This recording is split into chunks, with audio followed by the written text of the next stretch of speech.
আসসালামু আলাইকুম। দাখিল পরীক্ষার্থী ২০২৫। তো তোমাদের বাংলা দ্বিতীয় পত্র আজকে পরীক্ষা ছিল। তো সিট কোড আমাদের গ নাম্বারটা রয়েছে। তো তোমাদের সমাধান দিচ্ছি। এখানে দেখো ১ নম্বর প্রশ্নের উত্তরটা তোমাদের হচ্ছে ক নাম্বারটা হবে সিদ্ধান্ত আবেগ, এবং ২ নম্বর প্রশ্ন উত্তরটা হচ্ছে গ নাম্বার সংখ্যার ধারণা, ৩ নাম্বারটা গ নাম্বারটা, ৪ নাম্বার হচ্ছে ক নাম্বারটা সরল হবে, ৫ নাম্বারটা হচ্ছে ঘ নাম্বারটা অধিকরণ, ৬ নাম্বারটা হচ্ছে ঘ নাম্বারটা হবে, এবং ৭ নাম্বার হচ্ছে খ নাম্বারটা হবে মানে সতীন, এবং ৮ নম্বর প্রশ্নের উত্তরটা হবে গ নাম্বারটা, এবং ৯ নম্বর প্রশ্নের উত্তরটা হবে তোমাদের ক নাম্বার, ১০ নম্বর ঘ নাম্বারটা, ১১ নম্বর হচ্ছে ঘ নাম্বারটা, ১২ নম্বর হচ্ছে খ নাম্বারটা, এবং ১৩ নম্বর প্রশ্নের উত্তরটা হচ্ছে তোমাদের এখানে খ নাম্বারটা, আর ১৪ নম্বর হচ্ছে ক নাম্বারটা হবে। তো দাখিল পরীক্ষার্থীরা ছোট্ট একটা অ্যানাউন্সমেন্ট, সেটি হচ্ছে যে তোমাদের সামনে যেহেতু English first paper, second paper এবং অন্যান্য সাবজেক্টগুলো রয়েছে, তো যারা সাজেশন নিতে চাও মূল্য মাত্র হচ্ছে ২০০ টাকা।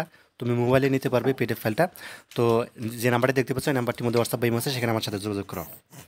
আচ্ছা, তারপর দেখো ১৫ নম্বর প্রশ্ন উত্তরটা হবে তোমাদের এখানে খ নাম্বারটা, ১৬ নম্বর হচ্ছে ক নাম্বার, ১৭ নম্বর হচ্ছে তোমাদের এখানে খ নাম্বারটা, ১৮ নম্বর ক নাম্বার, ১৯ নম্বর গ নাম্বারটা, ২০ নম্বর হচ্ছে তোমাদের ক নাম্বার, ২১ নম্বর প্রশ্ন উত্তরটা হবে তোমাদের ক নাম্বারটা, ২২ নম্বর হচ্ছে তোমাদের এখানে ক নাম্বার, এবং ২৩ নম্বর প্রশ্ন উত্তরটা হচ্ছে তোমাদের এখানে এটা ক নাম্বারটা হবে, ২৪ নম্বর হচ্ছে গ নাম্বার, ২৫ নম্বর হচ্ছে ঘ নাম্বারটা, ২৬ নম্বর হচ্ছে খ নাম্বার, এবং ২৭ নম্বর ক নাম্বার, এবং ২৮ নম্বর প্রশ্ন উত্তরটা হবে গ নাম্বার, ২৯ নম্বর হবে তোমাদের ক নাম্বারটা, এবং ৩০ নম্বর প্রশ্ন উত্তরটা হচ্ছে গ নাম্বারটা হবে।